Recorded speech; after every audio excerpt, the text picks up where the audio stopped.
وجات تحمق ماشي تكون فيها. من بعد ما ربحات نهضت بركان، حكموا عليا نصوب ليهم بسبوسه دايزها الكلام. خديت البيض بدرجه حراره الغرفه، قبيصه ديال الملح، السكر، كوكو اي جوز الهند، السميده الرقيقه الخاصه بالحرشه، مزيج من الزيت ديال الكوكو والزيت العادي، الياغورت الطبيعي، ونخلط الكل غير بمعلقه ديال الخشب. لا عذاب ولا تماره، الله يسهلها علينا كاملين. من بعد غادي نضيف الخميره الخاصه بالحلويات ونعاودو نخلطو الكل مزيان.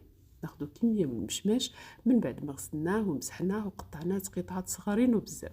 وما نساوش عصره ديال الحامض باش تجينا البسبوسه خفيفه وهشيشه ودايزها الكلام.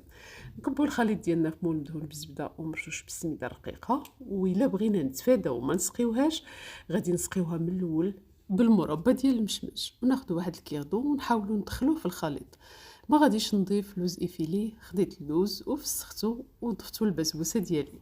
غادي نطيبها على درجه حراره 180 كيف طيب لينا، ونحصلوا على اللون اللي بغينا نقدموها لينا.